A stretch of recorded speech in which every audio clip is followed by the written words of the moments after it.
personally been doing intermittent fasting for a few years now, and it's also a strategy I often use with my clients who want to lose weight and increase their energy levels in their 40s. However, I always make sure they don't make the common mistakes I talk about in this video. My name is Claudia, I'm a 45-year-old holistic nutrition coach with a master's in human nutrition and dietetics, and I help women in the 40s to reclaim their energy and look and feel their best while navigating perimenopause and menopause. I feel this is a recommendation I give for really every meal, and it's definitely more important to follow when we're breaking a longer fast. Don't start any meal with carbs, unless we're talking about fiber-rich greens. Together with fiber, our meals should contain enough protein and fat to keep us full for longer and to avoid any glucose spike. Any carbs we are going to have in our meals should be eaten together with enough protein, fat and fiber, or better yet, at the end of the meal. There are two ways this can happen. By eating something that someone said wouldn't break our fast. The thing is, since everyone's body is different and we might be more glucose sensitive than the person who gave the recommendation, we could be breaking our fast without knowing. The second way is by popping something into our mouth without even realizing it. For example, a grape from the fruit bowl sitting on the counter, or a peanut from a nut bowl we put out for our guests. So always be mindful of anything you eat and drink during your fasting window. Like dieting or exercising, our body is naturally designed to maintain balance, and always keeping the same fasting routine can lead to a comfort zone that may result in lack of progress. Introducing small challenges pushes the body to adapt again, and by changing the durations of our fasting periods, we keep our body on its toes, providing it with the needed hormetic stress to continue improving. So make sure to vary your fasting. If we have some days when our usual fasting window might seem longer than usual, we might think that we wouldn't be able to do longer fasts. However, if we choose the right time of the month to try a longer fast, we might be surprised how easy it can be. As mentioned in our previous point, there are days during our monthly menstrual cycle when we can fast for a longer time. This will be during our follicular phase, the first 2 weeks of our cycle. On the other hand, if we try to fast for too long during the luteal phase, the last 2 weeks of the cycle, this might increase our cortisol, and as a consequence, we might disrupt our progesterone levels, which can result in irregular periods, short cycles, premenstrual spotting, and impacting mood, sleep, and anxiety. During fasting, you're not eating, and since food is a source of water, it's crucial to make sure you get plenty of water. Also, if you ever reduce your water intake before going to bed and you don't drink during the night, when you wake up after sleeping, you might be slightly dehydrated. So it's really important to drink enough water in the morning. Water plays a crucial role in numerous metabolic reactions in our body, and insufficient water intake can lead to feeling lightheaded and sluggish, which we might attribute to the fasting. If you have heard good things about intermittent fasting, you want to reap its benefits as soon as possible, and you might be tempted to go all in with a 16 hours or even longer fast. If you're coming from keeping a 10 hours fasting window, going straight to 16 is just too much all at once. You will most probably end up battling hunger and anxiety, and if you fail or you feel it's too hard, you might be tempted to think it's not for you and you will give up. So start slow by first splitting your day in the middle. Have 12-hour eating window and 12-hour fasting window. From here, you can slowly add more hours. Eating a small meal or snack when breaking our fast might seem like a good idea, but it can cause a problem. When we don't eat enough, our hunger hormone ghrelin doesn't fully turn off. So if we go from fasting to eating just a little bit, our body might think it's in a state of hunger, leading to hormone imbalances.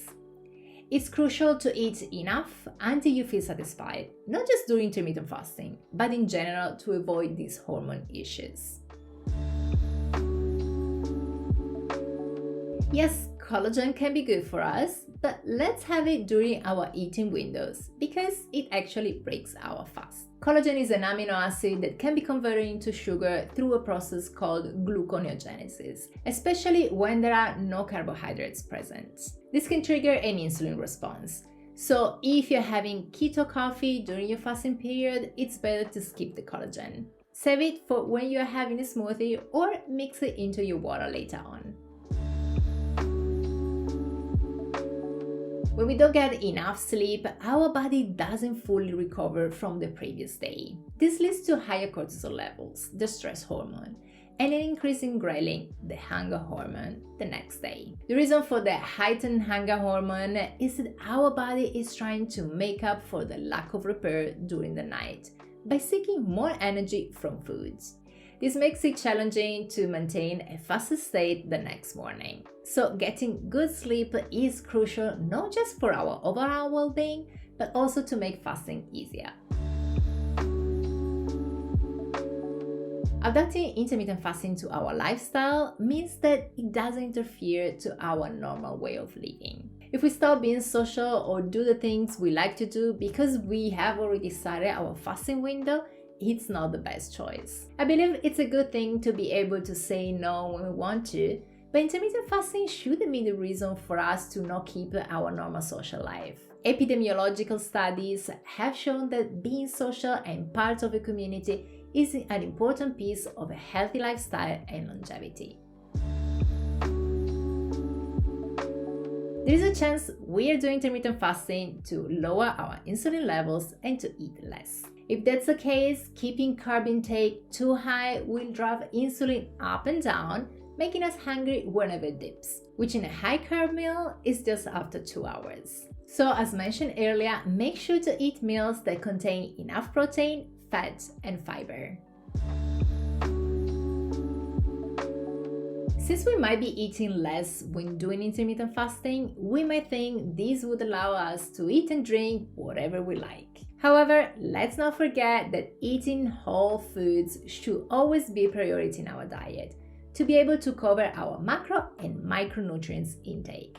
That's why tracking our food intake is a great strategy to be fully aware of what we eat and how we are nourishing our body. I link below the tracking that I personally use. If one of the reasons we are trying intermittent fasting is because we want to lose weight, there are 4 ways how intermittent fasting can go wrong. Our meals are too big and/or calorie dense. This can happen because we think we should eat a double meal after our fast because we have potentially skipped one meal. A second reason could be that, as already mentioned, we think fasting gives us a green light to eat caloric, ultra-processed foods. Another way we might be keeping our calories too high is if we're ingesting too much fat during our fasting window. Some people like to have their coffee or tea with added fat that help them avoid feeling hungry. You may have heard of keto coffee or keto tea, where people add butter or MCT oil. Sure, these kind of fats don't break our fast, but if we have 4 coffees with MCT oil in one day, they will significantly increase our calorie intake. At this point, we eat too fast and that brings to overeating. Eating slowly impacts the amount we consume. Fast eaters tend to consume more calories because it takes about 20 minutes for the brain to signal fullness. Eating too late in the evening can interfere with our body's ability to burn fat efficiently. Fasting in sync with our circadian rhythm is beneficial, especially in the evening when hormonal changes prepare us to restorative sleep.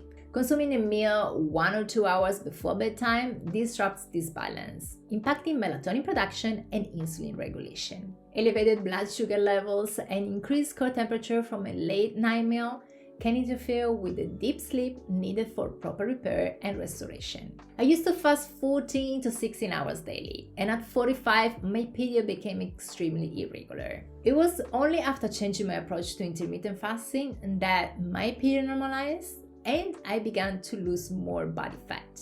In this video here, I tell you exactly what I did. If you're new to my channel and need help to start fasting and lose weight, consider hiring me as your personal holistic health coach by using the link in the description box. Thanks so much for tuning in e ci vediamo nel prossimo video. Ciao!